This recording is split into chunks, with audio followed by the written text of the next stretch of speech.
Vous suivez Yegle TV. Merci de nous accueillir chez vous. Bienvenue à l'actualité nationale et internationale. Bonsoir. L'ancien directeur régional d'Amnesty International de l'Afrique de l'Ouest a lancé un message à l'endroit du président Macky Sall suite à son appel au dialogue.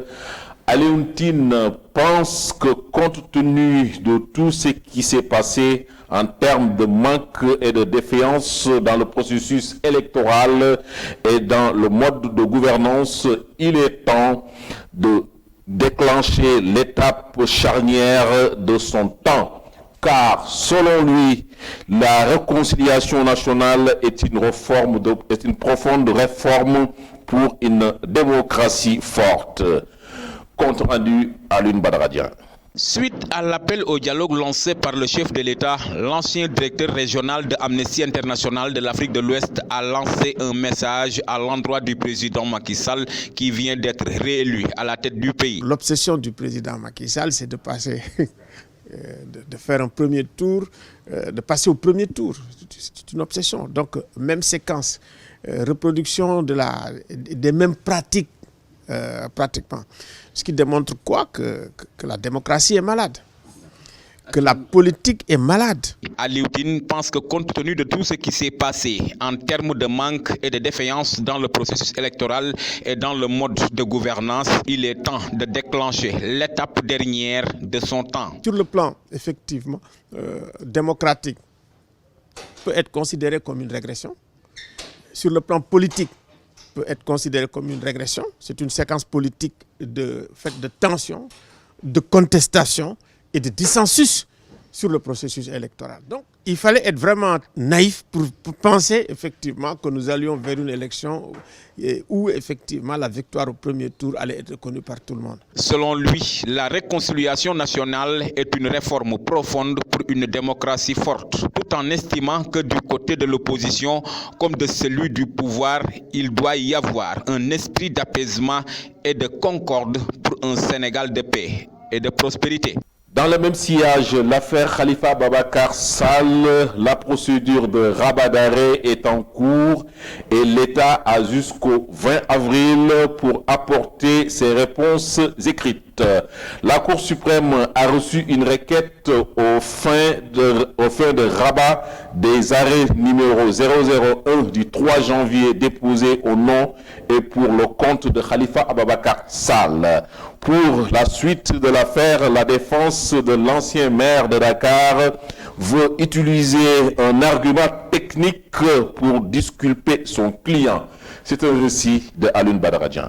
La Cour suprême a reçu une requête au fin de rabat de l'arrêt numéro 001 du 3 janvier déposé au nom et pour le compte de Khalifa Babacar Sall. La requête a été déposée et enregistrée le 8 février dernier au greffier central sous le numéro J040 RG 19 du rôle général de la haute juridiction. Pour la suite de l'affaire, la défense de l'ancien maire de Dakar veut utiliser un argument technique pour disculper son client. Maître François Sarr, Sile Kledorli, Amadou Likan, Seydou Diagne et autres ont déjà examiné les détails de la décision de la Cour suprême à la recherche de la moindre faille. Ils contestent l'arrêt pris en cassation pour erreur manifeste. Des erreurs de procédure ont cependant été exploitées à travers des observations écrites. Celles-ci ont été signifiées à l'État du Sénégal le 20 février dernier. Au terme de la loi sur la Cour suprême, les avocats de la partie civile ont jusqu'au 20 avril pour apporter leurs réponses écrites. Sauf disposition spéciale contraire, la partie adverse a, à compter de la signification prévue de l'article 37 de la loi organique numéro 2017-09 du 17 janvier 2017 sur la Cour suprême du Sénégal, un délai de 2 mois pour produire sa défense à peine d'irrecevabilité, lit-on dans l'ordonnance. Le président de la chambre criminelle de la Cour suprême, Amadou Bal, avait rejeté le jeudi 3 janvier le pourvoi en cassation introduit par les avocats de Khalifa Babacar Sall contre la décision de la Cour d'appel de Dakar. Rappelons que Khalifa Babacar Sall a bouclé ce jeudi ses 2 années de détention à la prison centrale de Rebeuss. En politique toujours, le leader de PASTEF, Ousmane Sonko, perd un de ses plus grands soutiens au niveau de Touba, celui qui a facilité son introduction auprès des dignitaires religieux dans la capitale du mouridisme. Ce dernier, c'est Abou Fall. Il vient de rejoindre la coalition Adjana, dirigée par le ministre Tchernolo. Selon lui, le fait qu'il a quitté Ousmane Sonko répond à une logique parce que tout simplement, son ancien leader, par ailleurs ancien inspecteur des impôts, ne lui accordait aucune considération. Abou Fall, que je vous propose de suivre avec Almami Fati. Je viens de tourner le dos à Ousmane Sonko parce que tout simplement, je me suis rendu compte que la considération que j'avais pour lui a disparu tout d'un coup.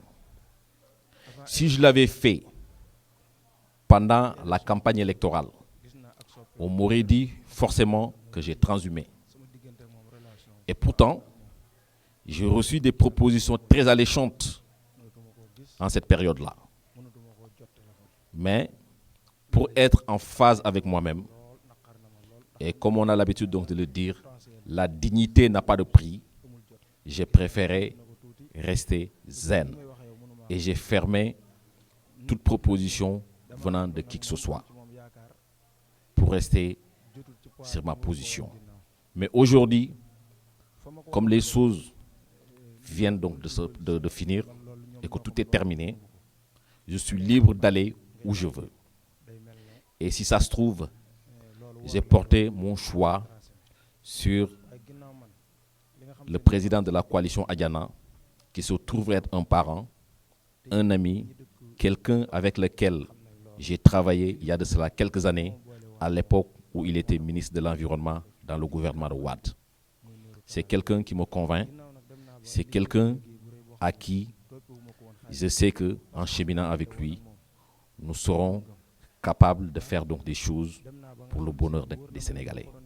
C'est entre autres raisons qui m'ont poussé aujourd'hui à porter mon choix sur Tchernolo. Pendant ce temps, Moustapha Cissé Lo insiste, persiste et signe qu'il est candidat à la mairie de Dakar sans ou pour le soutien de la coalition Benno Bokk Yakaar. Le président du Parlement de la CEDEAO se veut clair.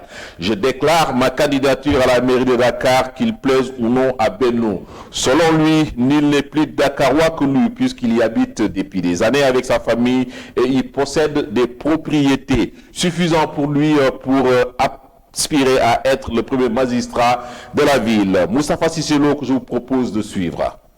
dégg ngeen lu jege 6 mois may tudd mairie Dakar. Je défie quiconque qui veut m'interdire de déposer ma candidature pour la mairie de Dakar.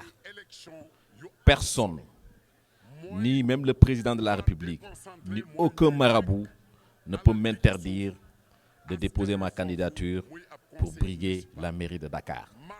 Je veux la mairie de Dakar. Pourquoi? Il se trouve que j'habite ici à Dakar depuis plusieurs années. S'y ajoute, j'y vis également avec ma famille et je possède des propriétés ici à Dakar. Avant même donc de dire que je veux briguer la mairie de Dakar, sachez que je gère une institution beaucoup plus importante que la mairie de Dakar. Et je le dis et je le répète, je suis candidat pour la mairie de Dakar, n'en déplaise à Benno Bokk Yakaar. Personne ne m'interdira ou personne ne s'opposera à ce que je puisse déposer ma candidature pour la mairie de Dakar. Je ferai tout pour y arriver. Des moyens, j'en mettrai. La finalité, c'est d'arriver à mes fins, qui est un jour de gérer ou de diriger la mairie de Dakar. Président de la République, Dans la deuxième partie de cette édition, c'est avec Seydou Ndour pour le survol de l'actualité internationale. Nous démarrons cette page internationale avec la Côte d'Ivoire qui, pour succéder à Guillaume Soro au perchoir de l'Assemblée nationale, les députés ivoiriens doivent choisir ce jeudi 7 mars leur président au cours d'une nouvelle session extraordinaire. Guillaume Soro avait dû quitter ses fonctions en février, poussé vers la sortie à cause de son refus d'adhérer au RHDP, le parti présidentiel majoritaire à l'Assemblée nationale. Deux prétendants sont en lice: Amadou Soumahoro, député de Ségala, le candidat du RHDP, Rassemblement des oufétistes pour la démocratie et la paix, parti au pouvoir, était jusqu'à lundi ministre auprès du président de la République chargé des affaires publiques. Direction Cameroun, arrestation de l'ancien ministre de la Défense Edgar Alain Mebengo. L'opération main propre, connue sous le nom d'opération Épervier, reprend et fait une grosse prise. Il s'agit d'Edgar Alain Mebengo, ancien tout-puissant ministre de la Défense et très proche collaborateur de Paul Biya. Depuis mardi, Edgar Alain Mebengo est en garde à vue au tribunal criminel spécial à Yaoundé. Lui et d'autres hauts fonctionnaires, dont un colonel de l'armée, sont cités dans des affaires de malversation financière et de détournement de deniers publics dans l'opération Épervier. Corruption dans le monde, l'Afrique piétine selon Transparency.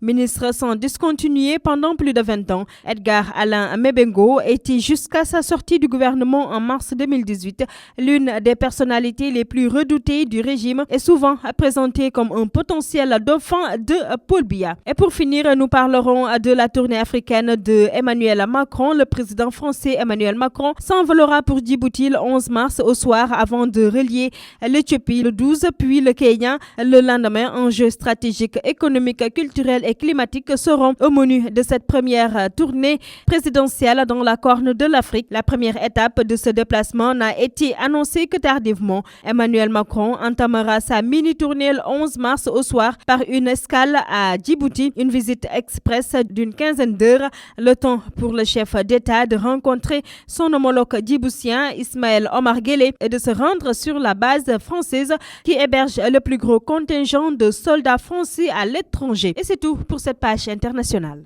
La Passeport porte la signature de Yacouba Gueye.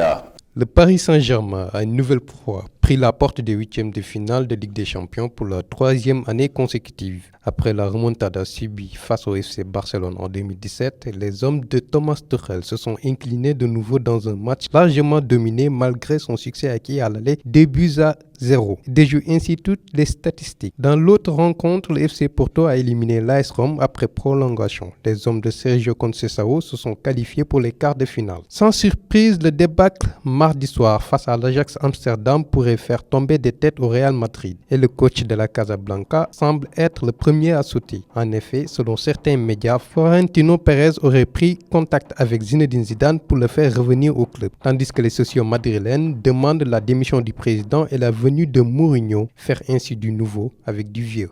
Après avoir écarté le Betis Séville au tour précédent, le Stade Rennais s'attaque à Arsenal en huitième de finale aller de l'Europa League. Un beau challenge pour les Bretons. Qualifié pour la première fois de son histoire à ce stade de la compétition, le Stade Rennais voudrait créer un nouveau exploit face aux Gunners, une équipe bien connue de l'Europe et avec énormément d'expérience. Ça n'est tout pour cette édition. Merci de nous avoir suivis. Excellente soirée.